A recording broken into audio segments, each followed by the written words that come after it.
Okay, we're here. This is Lindsay reporting. Facebook Live. We're at the Andover Historical Society. And today is the opening day, and I am wearing an outfit representing, I don't know, 1700s, 1850s, the early days. I'm also holding a cell phone, so that doesn't make sense, but you know, I'm a time traveler. So here we are, and I'm going to bring you in on the tour, if I can figure out how to switch the camera. Here we go. We're going into this is the train station, you see. And here, I'll hold it steady. We're going to look at what Fred has to say. See the latest information about the road. If there's something going on where they got to slow down, if there's a slow order, right? They see where that is, and they'll make a note of where they're supposed to go slow. Then they'll also have to communicate with the dispatcher if he wants to talk to them about something after they leave. Ask Bob. So they go to the station in Concord, right? They leave on their run to Lebanon, okay? They're 5 miles outside of Concord, and then something changes. A southbound train is delayed. Okay. A train, let's say they were supposed to meet that train at Danbury. Okay. Because it's a single track line. Oh, yeah. So if there's opposing trains, somebody has to step aside, right? Right. So let's say there's a passing siding up at Danbury. Yeah. And they have to change that location of passing from Danbury to, let's say, what would be the next station north? What would that be? Grafton or something? Grafton, okay. So then the dispatcher will issue a train order to this agent, okay? Through via the telegraph, okay? And the order will look something like this, okay? This is Form 19, okay?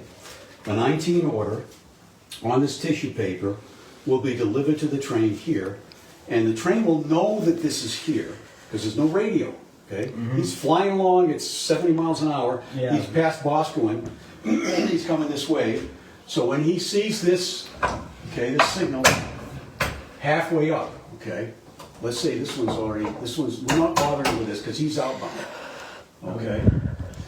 He'll see this signal halfway up at a 45-degree angle. And he'll know that there's an order waiting for him, but that he doesn't have to stop. He can pick it up on the fly. How did he do that? Wow. He'll come around that curve, he'll see the signal, and he'll apply the brakes down to maybe 20, 25 miles an hour. So he's over there, he sees the signal, right? Yeah. The operator here has copied this train order down. He copied 3 copies, one for his office records, and 2 more, one for the engineer of the train, and one for the conductor, and I only have the one here for the head end. So this is going to who? So when the train is approaching, the operator will go out on the platform with this.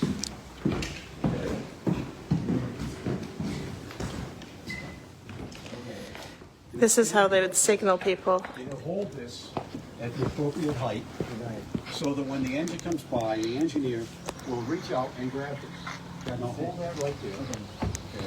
And I'll be the engineer. Just hold it down a little lower, because I'm not up on an engine. He'll go through, roll through, do this, and now he has the order. Wow. And this order, in this case, in this scenario I've described to you, the dispatcher is telling the engineer, do not meet the southbound train at Danbury, meet him at that, what was the other town? Grafton. Meet him at Grafton instead. So this tells him he can go flying right through Danbury. That train is late, and it's only going to be at the Grafton when he meets him, not in Danbury. So that's how you control traffic on a single track line. Wow. It would minimize the disturbances. Minimizes delay, keeps traffic moving. The ultimate authority for trains going or stopping or going in, whatever, is the timetable. That's their authority. They all have the timetable, the dispatcher, the train crew, and everything. They know when they're supposed to leave Concord, when they're supposed to pass here, when they're supposed to pass Danbury and Grafton. So the timetable will tell them they're supposed to meet the southbound train at Danbury. So the dispatcher overrides the timetable with this. And they Grafton, not Danvers. Right. Because they can't go too fast either. Right? So they screw it up. They have to really be on schedule. Well, it's up to the engineer to bring the train at that place at the right time. Oh. And it might tell him, meet so-and-so at Grafton, not after such and such a time. Okay. And then the dispatcher also would have issued an order to the other train coming southbound at some intermediate station, giving them the same information. Okay. And he'll say, southbound train, you pull over at Grafton and let the northbound train pass. The northbound train will have the same information, and so they just make the meet at a different location, and everybody is alive. Nobody dies. Nobody dies. That's important. Okay? That's always good. Amazing. And that is the process of delivering train orders, and Okay. the reason why train orders existed. Wow. And you could also, the dispatcher could also inform them of other things. And of course, he might have like 4 or 5 orders all at once, Oh, yeah. depending on the conditions of the situation on a given And time. about 5 for one train order? He might have 3 or 4 orders for a single train. Yeah. Usually, if the train is receiving a bunch of orders, it's usually like at their originating terminal, or most of the time. Yeah, that's something. And that's the I've never signal. delivered more than 2 or 3 Semaphore. So you used to do this? I used to do this exact thing we just did.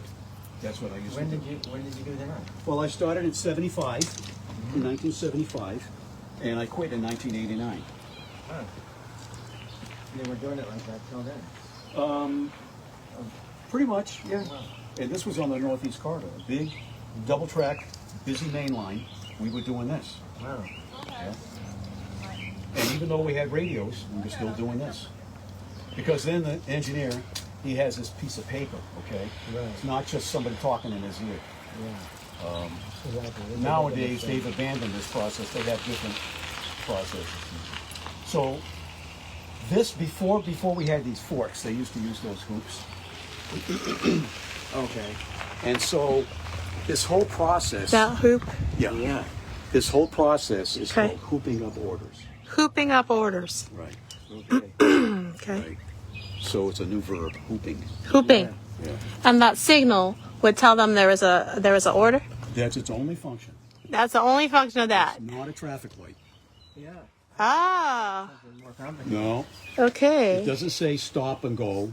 It says And pick that's up it. orders or don't pick up orders. And what, one Wow. side is for That's going on top of the one roof, side guys. the other way? Yeah. Yeah. Okay. That's And why that's- there's an I and an O on the 2 levers. One's for outbound, the other one says is I for inbound. Uh-huh. That'd be inbound to Concord, outbound from Concord. Okay. But what they're looking for is one that's sticking up. Is that right? Yeah, it's like that. So that says there's an order waiting, right, Fred? That says you can go flying through at 20 miles an hour and pick up this order. The one on the right, which is going this way. Yeah, the one that's facing us. Okay. And then from the other side, it doesn't say anything to it's On down. the other side, it's all the way down. They know they can just go come right on through. Wonderful. If they have a timetable station stop, they still stop. But they know there's no orders. Yeah. Yeah. And so this was before electricity, Well, before before radio. before radio. Before radio, Got it. Okay. Yeah. I mean, we had phones in these offices before we ever had radio. They had phones probably in the teens by the 1920s. But a lot of companies still persisted in using telegraph even into the telephone era. Oh, So okay. when you were doing Okay, that, interesting. where were you at that point? Where were you located? Well, I worked on the shoreline. That was the New Haven Railroad's main line between Boston and New York. Okay. So I worked on the Boston division between Boston and New Haven. So that'd be from Boston through Providence, westerly Rhode Island, New London, Connecticut to New Haven, Connecticut. That's where I pretty much stopped. And then I did a little bit of work on the Hartford line between New Haven and Springfield. Okay. So what were you doing? Were you doing the radio stuff too? When I wasn't doing this, Yeah. well, we had radio, and Oh, I see. I would just call them up on the radio and say, 173, you have orders waiting for you at Saybrook. Okay. And I'd still use the order board. Sure. And I'd still use the route. Yeah. Yeah. Because it makes it real. Right. Makes it real, and it also, just add layers of safety. Yeah. Nice. The fun thing is when, as an operator, if you're like me, you forget to clear the signal after the order is annulled. Oh, wow. Okay. Yeah. And then an express train approaches you at 90 miles an hour. He sees a signal saying you have orders, and then he's going into emergency. Oh, jeez. And he hits the binders and the sparks are flying, and then he's on the radio cursing you up and down when you say, I'm sorry, I didn't. Forgot to put the signal down. Well, that sounds like a pretty exciting thing. So here we are, opening weekend, and that's Fred Nystrom giving us his talk about the semaphore. That was a lot of fun. Yeah.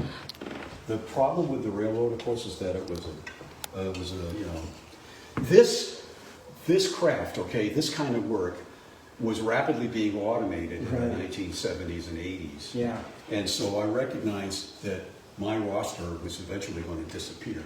You're right. And also it wasn't, if you have any ambition at all, it's not for you. You know, you're just doing the same thing week after week, year after year, nothing changes. And they were constantly closing, ticket offices and control towers because of automation. Right. The signals that you would control at a control tower, right, where you would also do this at a control tower, were rapidly being automated and remoted to mostly up to Boston or to New Haven, or even when Amtrak took over, their headquarters were in Philadelphia.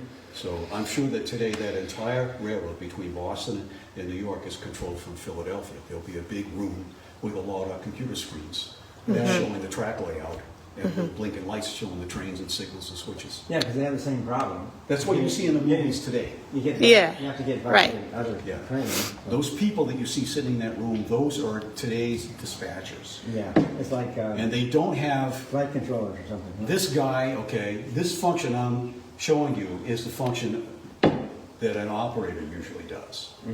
That's what our job was called. Operator. Operator, okay.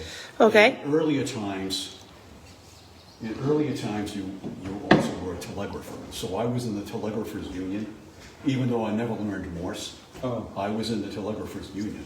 Okay. They merge and they get modernized and everything. Yeah.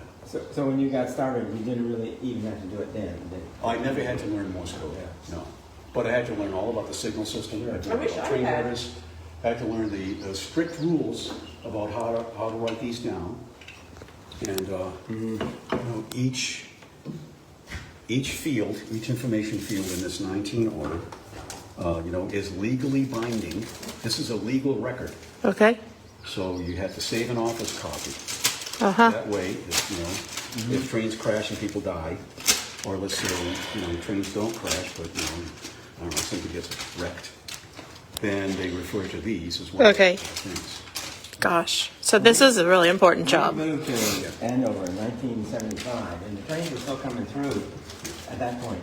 Did they have an operator here then, or at all? There would have been an operator. Yeah. There would have been an operator. He might not have been using the train order signal, Yeah. but there would have been, somebody would have been here. I don't know if it was probably just one guy. By 75, they wouldn't have more than one person here, I doubt it. Yeah. He would be responsible for, I used to work at Canton Junction in Canton, Mass. Okay. I was responsible for the signal system. I had a cabinet with electronic signal controls. So that controlled the tracks and the signals approaching the Canton Junction station. Okay. Yeah. I was responsible for train orders, okay, reporting the passenger trains to the dispatcher, and also for selling tickets at the same time. It got really busy and hectic because it's a commuter station. Right. So it just so happens So this that guy probably didn't do the signal, or he did in 75? in 75, I don't think he would have been using that train order system. Oh, okay. I doubt it. Not on the B&M. I don't think so. I don't know, because I'm from a different region. Right, but it's possible. I mean, it's amazing that it went on that long. Right. Well, I would say, but in 1925 he would have. Yeah. And he would have been doing all those things. He would have been taking down train orders, and probably by telegraph, he would have been delivering train orders, operating that signal, and he would have been selling tickets. But this guy on this railroad wouldn't have any control of the railroad, of the train traffic. Like I was saying, at Canton Junction, I had a cabinet that controlled the signal system. Junction. Okay. So